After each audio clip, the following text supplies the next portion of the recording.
So JD Vance announced today that he's going to host Charlie Kirk's podcast from his government office.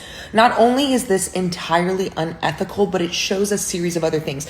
Ben Shapiro's super conservative media empire is now going to assimilate Charlie Kirk's empire. Also, because MAGA was falling apart and fracturing over the non-release of the Epstein files, this is the perfect way for them to have an all-access pass to all of Charlie Kirk's following. Charlie Kirk, who, by the way, was straying on a couple MAGA talking points. Erica Kirk is now a household name and seems to be doing well with the intention, including releasing dead body coffin ASMR on a video, which I cannot fathom doing with any of my loved ones, no matter how long they've been dead, much less 48 hours after they died. But this allows JD Vance, who does not have the charisma or the following, to tap into all of those followers who were starting to fall apart over Epstein and bring them back into the fold. This is not only unethical, it is extremely dangerous. If it hasn't been abundantly clear now, I want to make it very clear. They have every plan to turn this into an excuse to suppress Democrats. Stephen Miller already said he's going to declare Democrats to be domestic terrorists. And there is a bill going to committee on Wednesday. That's its first vote. This bill would allow for anyone who is associated with terrorism or protests Israel to have their passport removed by the Secretary of State, Mark Rubio.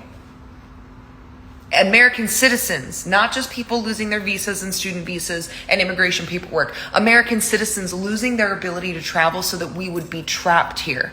And if they can link you to domestic terrorism, saying because you're a Democrat, because you oppose the regime, because you don't support what Israel's doing, they can also put you in prison for that.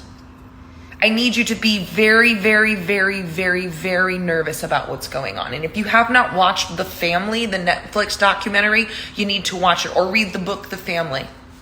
This has been planned since the 1930s. And understand that if they get their way, there will be no freedom of speech. You will not have the right to disagree. You will not have the right to assemble. They want a Christian fundamentalist nation that will be the Christian version of the Taliban.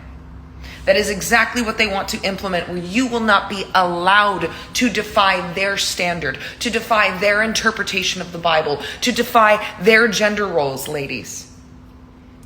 That is exactly what they want. For as much hatred and Islamophobia as they have always had, they are much more similar to the Taliban than they are people who actually follow Christ. We need to be paying very close attention to what happens in the next few weeks, because the death of Charlie Kirk is so valuable and convenient for them, and they will try to capitalize not just on reuniting their base, but on squelching any opposition.